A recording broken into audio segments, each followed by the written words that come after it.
Na maioria das sociedades modernas, a ideia de não fazer sexo pode parecer absurda. Afinal, a intimidade física não é um dos principais ingredientes de uma vida saudável e gratificante. Vida? Bem, se for esse o caso, então nos deparamos com um problema. Como a visibilidade da sexualidade e o erotismo só aumenta nesta idade, a frequência das relações sexuais na verdade diminui. Números recentes sugerem que as pessoas, especialmente os homens jovens, estão a fazer menos sexo do que antes.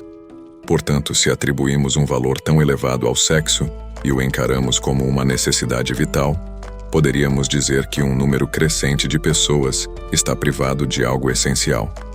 Mas será que este é realmente o caso? Precisamos de sexo tanto quanto pensamos que precisamos?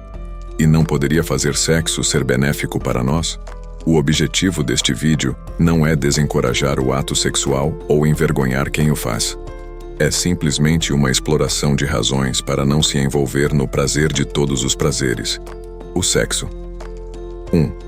O sacrifício pode não valer a pena. Em muitos casos, o sexo tem um preço. Quando você não está em um relacionamento ou casamento, divertir-se entre os lençóis pode ser um grande incômodo. E sim, mesmo se você estiver com alguém, pode ser uma ocorrência rara. Mas vamos abordar isto da perspectiva de uma única pessoa, que, para encontrar um companheiro, precisa estar fisicamente presente em locais com parceiros em potencial, ou usar online serviços como aplicativos e sites de namoro. Em primeiro lugar, esta busca nem sempre será bem-sucedida. Em alguns casos, dependendo de como a sua categoria-alvo de pessoas te vê, pode demorar um pouco para encontrar alguém que atenda aos seus critérios no sentido físico. Mas mesmo quando você consegue encontrar um parceiro adequado para a cama, sempre há uma chance de haver falta química ou pode haver ansiedade de desempenho. Ou pior, a pessoa que você acabou de conhecer pode se tornar um psicopata perigoso. Depois, é claro, existe a opção de trocar moeda por prazer. Mas você está disposto a gastar seu dinheiro suado por um momento de conhecimento carnal com uma senhora ou cavalheiro esportivo? Além disso, pode-se querer contemplar as condições e motivações das pessoas que fazem isso, tipo de trabalho. Como acontece com muitas coisas na vida, a busca pela intimidade traz riscos. Há mais de 2 milênios, o filósofo Epicuro, inventor de uma filosofia moral que gira em torno do prazer, esclareceu por que a relação sexual não estava entre os prazeres que ele buscava. A postura epicurista em relação ao sexo é que é um desejo natural, mas ser feliz e conteúdo, que é o objetivo final do epicurista. Não se exige o cumprimento deste desejo. Além disso, Epicuro argumentou que o sexo nunca é benéfico, e você terá sorte se não for benéfico. Prejudicá-lo, implicando que é prejudicial por padrão. Muitos discordariam da afirmação de Epicuro, mas vários estudos mostram uma correlação entre problemas de saúde mental e a frequência de sexo casual, também conhecido como conexões. Não está totalmente claro se as pessoas com problemas de saúde mental têm maior probabilidade de se envolver em conexões ou que conexões causam problemas de saúde mental. Uma publicação da Academia Internacional de Pesquisa Sexual sugere isso. Digo, o comportamento sexual pode envolver riscos para a saúde física e mental. As consequências para a saúde física incluem gravidez indesejada, infecções sexualmente transmissíveis, IST e agressão sexual. Se alguém está ou não disposto a aceitar os riscos e sacrifícios potenciais, depende disso. Individual. Talvez uma abordagem mais direta para satisfazer nossos desejos carnais seja articulada por Diógenes. Depois de lhe perguntarem por que se daria prazer em público, ele respondeu: "Se ao menos fosse, é tão fácil acalmar a fome esfregando a barriga vazia." 2. Quanto menos você coça, menos coça. Como todas as formas de desejos sensuais, o desejo de atingir o objetivo é apenas mais uma coceira, que procura ser arranhado. Podemos arranhá-lo praticando relações sexuais ou fazendo-o à maneira diogenésica. Mas enquanto continuarmos nos coçando, A coceira permanece e pode piorar ainda mais. Pelo menos foi isso que o Buda observou. O conhecimento budista da mente nos mostra como funcionam os desejos e como podemos nos livrar deles. Para entender isso, devemos primeiro identificar a razão pela qual temos esses desejos.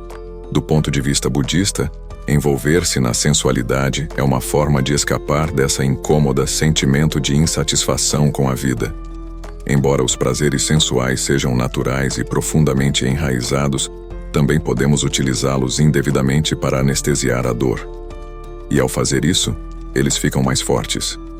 O vício é essencialmente a entrega extrema à sensualidade, transformando coisas como comer ou navegar na internet em hábitos compulsivos.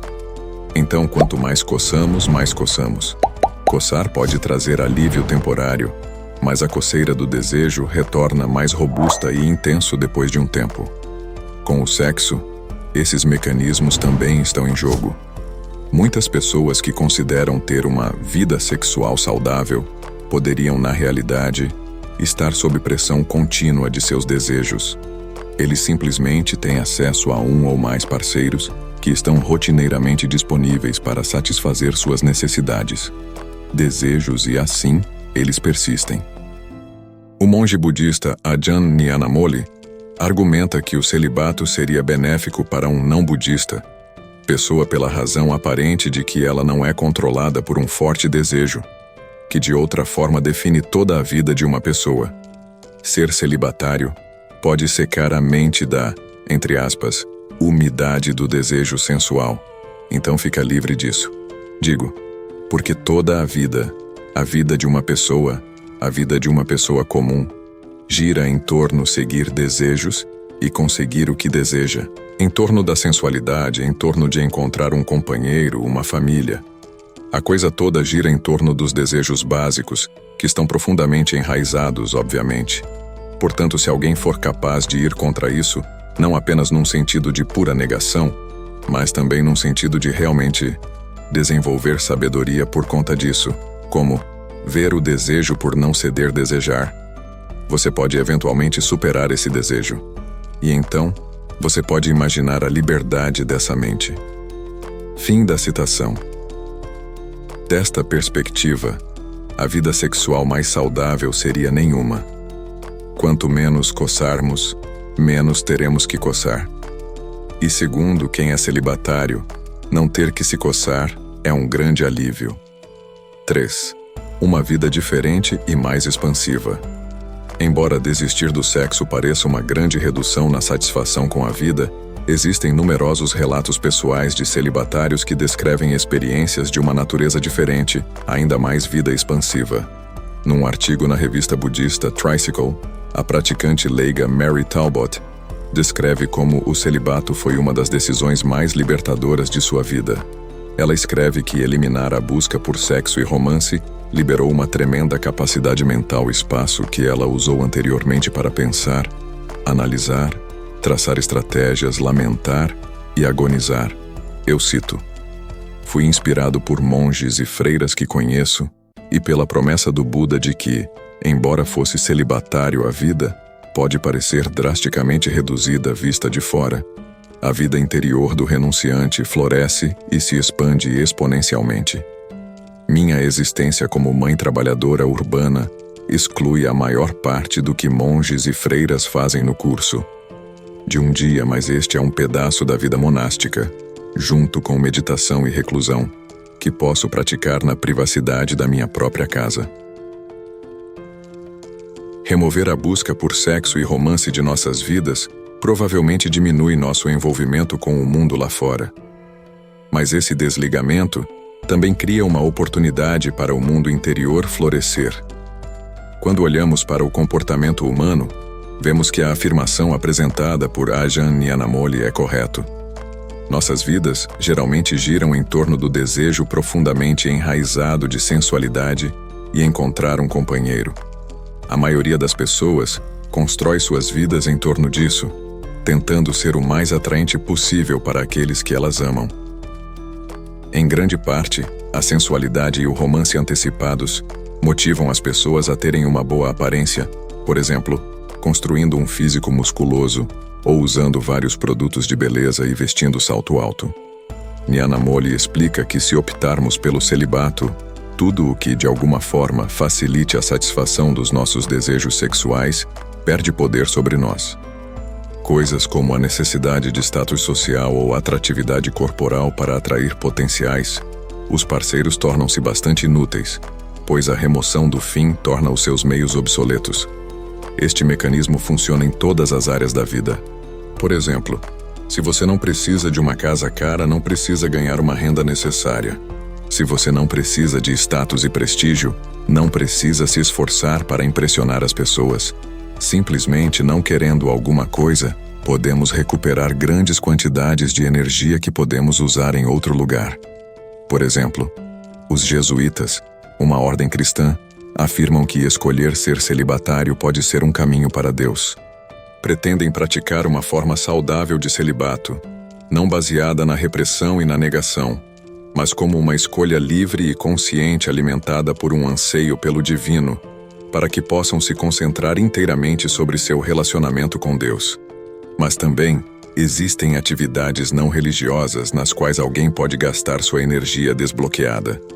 E algumas pessoas até dão um passo adiante. 4. Suposta transmutação sexual. Embora fosse popular entre as mulheres, o inventor sérvio-americano Nikola Tesla escolheu permanecer celibatário por toda a vida. Alguns afirmam que ele se sentia atraído por homens, mas esta crença parece refletir a incapacidade de compreender por que um homem não estaria interessado nas mulheres que gostam dele.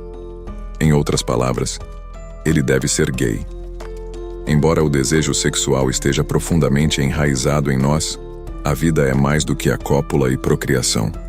Outrora mulherengo e jogador, Tesla decidiu exercer autocontrole sobre seus desejos.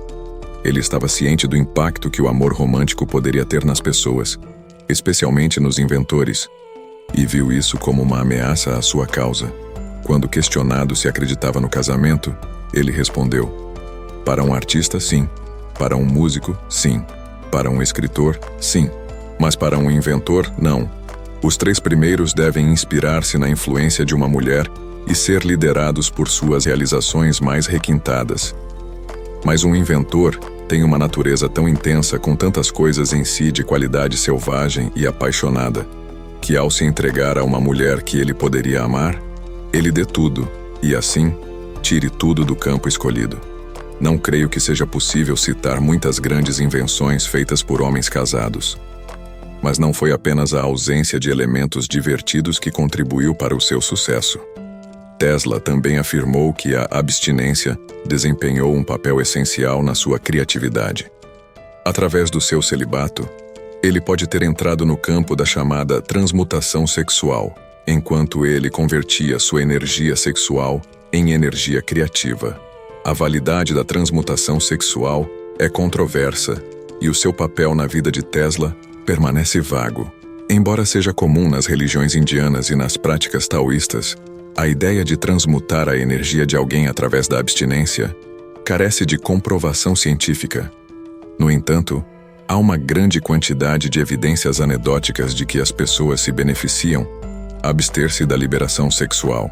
Entre o infame movimento NFAP, encontramos muitos homens, e mulheres em menor grau, que experimentam os chamados superpoderes, após um período de abstinência do prazer próprio. Além disso, o lendário boxeador Muhammad Ali costumava se abster de sexo 2 meses antes de uma grande luta, já que ele afirmou que isso o tornava imbatível no ringue. E em 2010, a famosa cantora Lady Gaga decidiu ser celibatária para proteger sua criatividade. O filósofo americano Henry David Thoreau celebrou o celibato. Em seu livro Walden, ele chamou a castidade de florescimento do homem e descreveu que poderíamos transmutar a sensualidade em pureza e devoção. Esta energia geradora, que geralmente se dissipa ao se envolver no ato, pode revigorar e inspirar-nos. Gênio, heroísmo e santidade, ele considerou alguns dos vários frutos que a castidade traz. Então, se a transmutação sexual é ou não um mito, parece um potencial valioso benefício e mais um motivo para interromper a ação entre os lençóis. No geral, abster-se de sexo pode ser uma bênção para aqueles que ousam tomar a iniciativa. Mas olhando para a natureza humana, os pássaros e as abelhas provavelmente não desaparecerão do estágio. Afinal, como podemos continuar a nossa espécie sem ele? Sem falar em como isso pode ser prazeroso. O monge budista Ajahn Nyanamoli admite que, apesar dos seus benefícios, a maioria das pessoas provavelmente irá não se envolver no celibato fora de certas práticas religiosas, simplesmente porque é, entre aspas, muito difícil. Agradeço por ter assistido ao vídeo. Não se esqueça de deixar o seu like, fazer um comentário e compartilhar. Espero encontrá-los no próximo vídeo. Até breve.